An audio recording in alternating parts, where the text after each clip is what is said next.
Good morning बच्चे। YouTube class में यानी कि ऑनलाइन क्लास में आप सभी बच्चों का स्वागत है। आज मैं आप लोग को बहुत ही सरल तरीके से बता रही हूँ भौतिक परिवर्तन और रासायनिक परिवर्तन। आप लोग का फर्स्ट लेसन है, मैं आप लोग के लिए रिवीजन करा रही हूँ। ठीक है, लेसन का नाम है रासायनिक अभिक्रियाएं एवं समीकरण यानी कि केमिकल रिएक्शन एंड इक्वेशन। ठीक है, तो इसमें हम लोग पढ़ेंगे भौतिक परिवर्तन और रासायनिक परिवर्तन।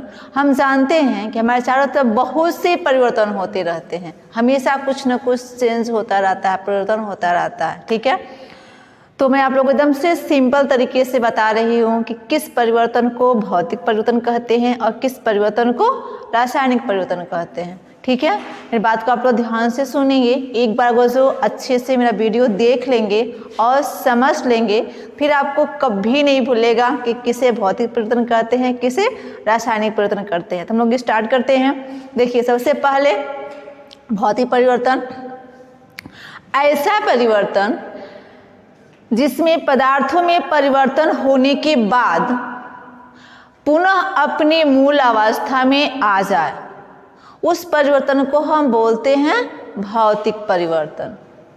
ठीक है, फिर एक बार मैं फिर रिवीजन कर रही हूँ।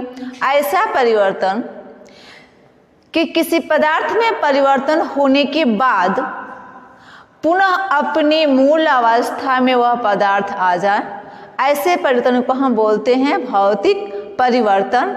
जैसे गुब्बारे का फूलना। ठीक है, मान लीजिए हम गुब्बारा लिए, उसमें फूंक मारेंगे क्या हो जाएगा, गुब्बारा फूल जाएगा। ठीक है, तो गुब्बारा का आकार छोटा सा था, हमने उसमें हवा भर दिया, गुब्बारा क्या हो गया, बड़ा हो गया, उसका आकार बड़ा हो गया। जब उसका आकार बड़ा हो गया और फिर से हम क्या किए, उसमें से वायु को निकाल दिए। तो जब वायु को निकाल दिए फिर से, तो फिर क्या हो गया, जैसे पहले आकार था गुब्बारे का सेम उसी आकार में गुब्बारा हो गया। ठीक है, पहला एग्जाम्पल। दूसरा एग्जाम्पल हम देखेंगे कि अगर जो कोई हम रबड़ लिए हैं, जैसे मान लीजिए कि मिठाई के डब्बे में लगाना रबड़, तो उसको क्या करेंगे, पकड़ के ऐसे खूब तेज से उसको खींचेंगे।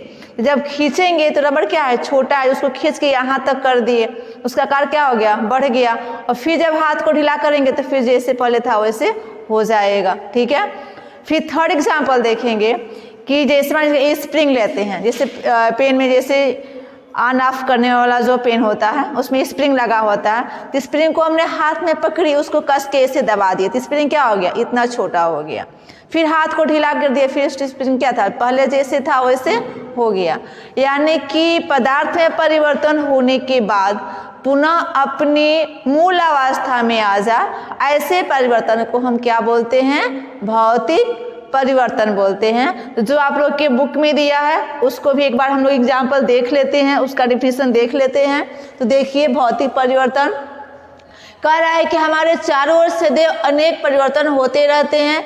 इनमें से कुछ परिवर्तन केवल पदार्थ की भौतिक अवस्था आकार एवं भौतिक गुणों को परिवर्तित करते हैं, परंतु उनकी रासायनिक संघटन एवं गुणों आदि पर कोई प्रभाव नहीं डालते हैं। ऐसे परिवर्तन को भौतिक परिवर्तन कहते हैं, ऐसे परिवर्तन भौतिक परिवर्तन कहलाते हैं। ठीक है, एग्जाम्पल देखेंगे, बर्फ का गलना।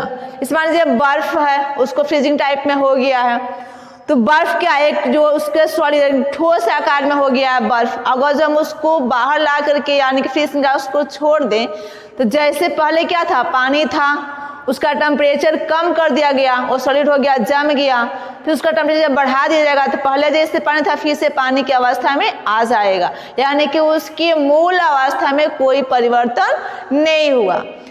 ठीक है, जल का जमना, वही बात हो गया, जल का जमना। ठीक है, तो इसमें हम लिख सकते हैं कि गुब्बारे का फूलना, गुब्बारे का फूलना कामा स्प्रिंग का तनना।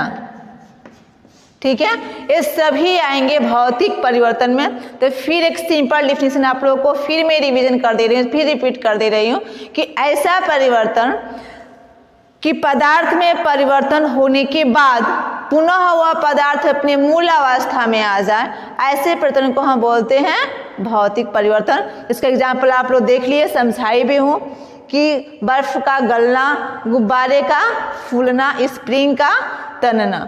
ओके, अब हम देखते हैं रासायनिक परिवर्तन यानी कि केमिकल रिएक्शन। इसमें देखेंगे कि सबसे सिंपल आप लोगों को परिभाषा बता रही हूँ, डिफिनेशन बता रही हूँ कि ऐसा परिवर्तन जिसमें पदार्थ में परिवर्तन होने के बाद वह पदार्थ पुनः अपने मूल अवस्था में न आ पाए, ऐसे परिवर्तन को हम बोलते हैं रासायनिक परिवर्तन।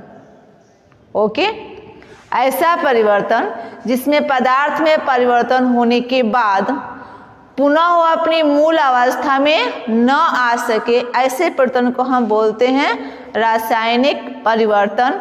जैसे भोजन का पकना, फल का पकना, अगरबत्ती का जलना, ये सभी जो है रासायनिक परिवर्तन में आएंगे। एक बार भोजन पक गया फिर उसको हम कच्चा नहीं कर सकते हैं, फल पकने के बाद से फिर कच्चा नहीं हो सकता है। दूध से दही का जमना, ये भी जो है रासायनिक परिवर्तन में आएगा। एक बार हम लोग बुक के हिसाब से परिभाषा देख लेते हैं। कराया जबकि कुछ परिवर्तन ऐसे होते हैं जो पदार्थों के रासायनिक संघटन एवं गुणों को परिवर्तित कर देते हैं, ऐसे परिवर्तन को रासायनिक परिवर्तन कहते हैं। जैसे दूध का फटना, एक बार दूध फट गया फिर उससे दूध नहीं बन सकता है। जंग का लगना यानी कि लोहे में जंग का लगना, अगर लोहे पे एक बार जंग लग गया है फिर लोहा अच्छे से उसको साफ नहीं कर सकते हैं। दहन यानी कि जैसे मैं बताऊँ कि अगर जो अगरबत्ती जल गया तो अगरबत्ती जलने के बाद क्या हो जाता है, राख बन जाता है, फिर हम उससे अगरबत्ती नहीं बना सकते। संश्लेषण, जैसे मान लीजिए प्रकाश संश्लेषण, तो जो हरे पत्ते हैं सनलाइट में अपना भोजन बना लिए, जो उसमें क्लोरोफिल था जब यूज हो गया यानी कि प्रकाश संश्लेषण क्रिया हो गई तो पत्ते क्या होते हैं फिर से येलो हो जाते हैं, पीला पड़ जाते हैं और नीचे फास्ट कर जाते हैं, फिर से उसमें क्लोरोफिल नहीं बन सकता।